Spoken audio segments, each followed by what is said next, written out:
Hello students, अब हम लोग पढ़ने वाले हैं समान समुच्चय के बारे में। और समान समुच्चय किसे कहते हैं उसे अच्छी तरीक़ा से जानना है। चलो देखते हैं समान समुच्चय के बारे में। अब देखना, समान समुच्चय का डेफिनेशन क्या लिखा हुआ है। दो समुच्चय ए और बी समान कहलाते हैं। कब कहलाते हैं देखना, यदि उनके प्रत्येक अवयव एक दूसरे के समान हो।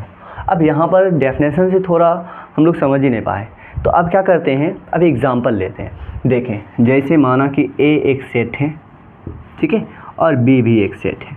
तो देखें, ए एक सेट है, उसमें जो एलिमेंट्स लिखा हुआ है वो कौन कौन सा एलिमेंट है। देखें, जैसे 1 2 3 4 5, बताए कितने एलिमेंट्स है, 5 एलिमेंट्स है।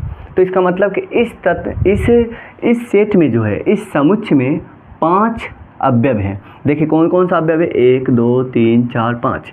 चलिए बी भी एक सेट है, उसमें देखिए कौन कौन सा अवयव है, 2 3 5 4 और 1। बताएं, और ये दोनों बोला गया है, बताएं समान है या नहीं है। देखिए समझे, ये एक सेट है, समुच्चय है, और ये भी एक सेट है। समझ ले, ये एक परिवार है और ये भी एक परिवार है। इस परिवार में समझे एक है, तो इस परिवार में ढूंढेंगे एक है, बोलेंगे हाँ एक है।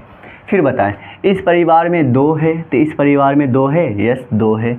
इस परिवार में 3 है, तो इस परिवार में 3 है, यस 3 है। इस परिवार में 4 है, इस परिवार में 4 है, यस है। 5 है तो 5 है।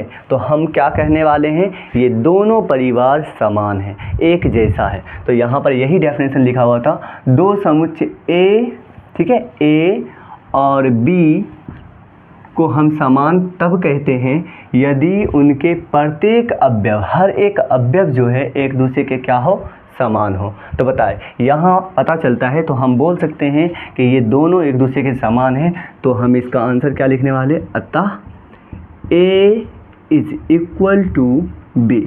इसका मतलब ए सेट बी के क्या है, इक्वल है। अगर इक्वल नहीं होता तब हम क्या बोलते, समान नहीं है। जैसे बताएं, सी एक सेट है, ठीक है, और सी एक सेट में लेते हैं 2 3 4।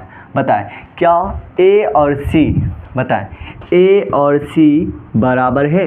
तो देखें, ए में देखें 2 है 3 है, नहीं, सी में 2 है 3 है और 4 है।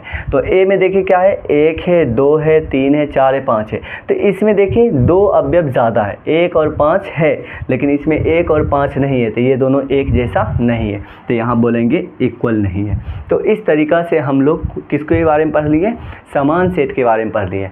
अब क्या करेंगे, 2.1 को सॉल्व करेंगे। तो नेक्स्ट लेक्चर में फिर मिलते हैं।